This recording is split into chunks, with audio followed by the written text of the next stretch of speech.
قرآن حکیم ایک دائمی معجزہ ہے، یہ اپنے قاری پہ نزول کرتا ہے۔ یہ قرآن مجید کی خوبصورتی اور اللہ رب العزت کی قدرت ہے کہ یہ کتاب کسی کامن مین سے انٹلیکچول ڈیبیٹ نہیں کرتی اور کسی انٹلیکچول ذہن کے ساتھ کامن ٹاک نہیں کرتی۔ اگر کوئی میڈیکل سائنسز کا ایکسپرٹ اس کا مطالعہ کرتا ہے تو میڈیکل سے ریلیٹڈ بڑے اہم کلوز اسے ملتے ہیں۔ اگر کوئی کاسمولوجی کا ایکسپرٹ اس کا مطالعہ کرتا ہے تو علم الحیات کے متعلق بڑے اہم فیکٹس اس کے سامنے آ جاتے ہیں۔ یہ اس کتاب کی خوبصورتی ہے کہ جس درجہ عقل کا ذہن اس کا مطالعہ کر رہا ہوتا ہے اسی درجہ علم کے مطابق وہ اسے ٹریٹ کرتا ہے۔ بڑے کم تر درجہ ذہن کے لوگ تھے جنہوں نے یہ تخصیص کی کہ یہ دین کا علم ہے اور یہ دنیا کا علم ہے۔ بھلا بتاؤ اس دنیا میں کوئی شے ایسی ہے جو اللہ نے نہ بنائی ہو؟ کیا اس زمین کو اللہ نے نہیں بنایا؟ تو پھر جغرافیے کا علم بھی اللہ کا علم ہوا نا۔ کیا اس زمین کے اندر جو گریوٹی ہے وہ اللہ رب العزت کے حکم سے نہیں ہے؟ تو پھر فزکس کا علم بھی اللہ کا علم ہوا نا۔ کیا ایٹمز کے اندر الیکٹرون، پروٹون اور نیوٹرون کی گردش خدا کی حکم کے مطابق نہیں ہو رہی؟ کیا سب اٹامک لیول کے اوپر جو تبدیلیاں چل رہی ہیں وہ خدا کے حکم کے تابع نہیں ہیں؟ تو پھر کیمسٹری کا علم بھی اللہ کا علم ہوا نا۔ کیا آسمان کے اندر جو تبدیلیاں ہو رہی ہیں وہ اللہ رب العزت کے حکم کے مطابق نہیں ہو رہی؟ پھر کاسمولوجی کا علم بھی اللہ کا علم ہوا نا۔ وہ کہتا ہے میرے بندے بھلا کون ہیں جو صبح و شام اٹھتے بیٹھتے مجھے یاد کرتے ہیں وَيَتَفَكَّرُونَ فِي خَلْقِ السَّمَاوَاتِ وَالْأَرْضِ، اور زمین و آسمان کی تخلیقات کے علم پہ غور و فکر کرتے ہیں؟ تو پھر کون کر رہا ہے تخلیقات عالم پہ غور و فکر؟ تو پھر یہ کہنا کہ قرآن حکیم عقائد و عبادات اور ڈکٹیشنز کی کتاب ہے صرف یہ درست نہیں۔ آپ کے اندر کتنی کیوریوسٹی ہے؟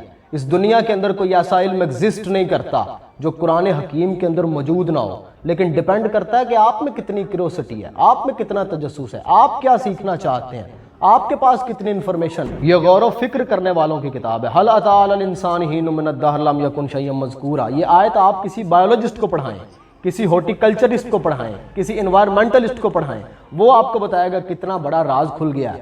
کل فی فلک یسبحون والی آیت کسی کاسمولوجسٹ کو پڑھائیں، وہ آپ کو بتائے گا کتنی بڑی گتھی سلجھ گئی ہے۔ عام بندے کو کیا پتا کہ اس کے اندر کیا کچھ ہے؟ آپ اس سے عقائد سیکھنے کے لیے آئیں، یہ آپ کو عقائد سکھائے گا۔ آپ اس سے تاریخ سیکھنے کے لیے آئیں، یہ آپ کو تاریخ پڑھائے گا۔ آپ اس میں آرٹیفیشل انٹیلیجنس پڑھنے آئیں، یہ آپ کو آرٹیفیشل انٹیلیجنس کے بارے میں بتائے گا۔ آپ کچھ بھی جاننا چاہتے ہیں، آپ کے دماغ میں کوئی پریشانی ہے، کوئی سوال ہے، کوئی تجسس ہے، یہ کتاب آپ کی کیوریوسٹی کو ٹیکل کرے گی۔ یہ میرا ذاتی تجربہ ہے۔ آپ کتاب کو کھول لیں اور پڑھنا شروع کر دیں، آپ کے ہر سوال کا جواب وہاں پہ ملے گا، ہر ایک کیوریوسٹی کا جواب آپ کو اس کتاب میں ملے گا۔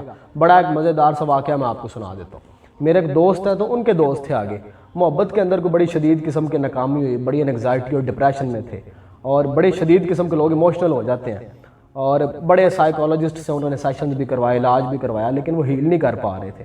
ایک دن انہوں نے مجھ سے بتایا تو میں نے کہا یار اسے کہو کہ نا قرآن پڑھے، 3 4 5 دن قرآن پڑھے لگاتار، جہاں سے مرضی کھول لے اور ٹرانسلیشنز پڑھنا شروع کر دے، تو کہیں نہ کہیں سے کلک کر جائے گی، اس سے کلو مل جائے گا، ٹھیک ہو جائے گا۔ تو خیر اس نے جو ہے وہ شروع کیا، تو 3 4 دن بعد نا وہ 3 4 دن بعد وہ ٹھیک ہو گیا۔ اس نے مجھے کہا یار وہ ٹھیک ہو گیا۔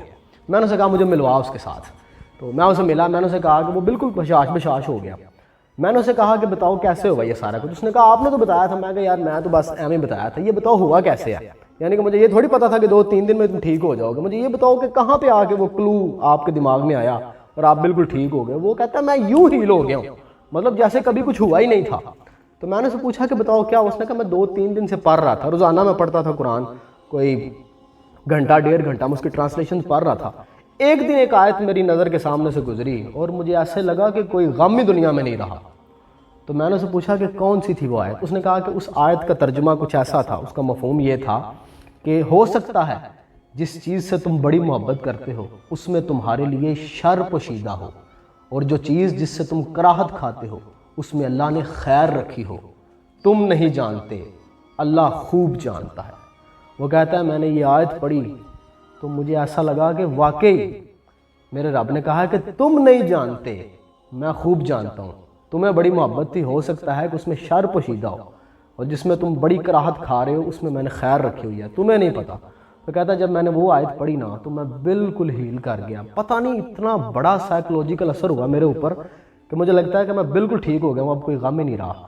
تو آپ کو بھی اگر کبھی کوئی مشکل پیش آئے، کوئی ضروری نہیں کہ ریلیشن شپس کے اندر ہے یا کسی بھی طرح کوئی بھی پرابلم ہے، آپ اسے پڑھیں کھول کے، 2 4 5 6 دن پڑھیں، آپ کو جواب ضرور ملے گا، اور اس سے زیادہ اوتھینٹک جواب کوئی نہیں ہوگا۔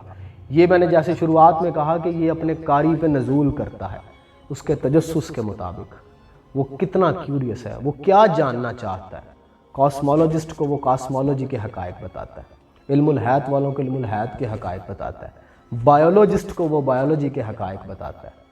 آپ جس تجسس کے ساتھ اسے کھولیں گے آپ کو وہ سب ملے گا۔ قرآن ایک بہت بڑی یونیورسٹی ہے جس کے ہزاروں ڈپارٹمنٹس ہیں، آپ جس ڈپارٹمنٹ میں داخلہ لینا چاہتے ہیں وہ آپ کو اسی میں داخلہ دے گا، اسی کی ڈگری دے دے گا آپ کو، لیکن پڑھنا ضروری ہے۔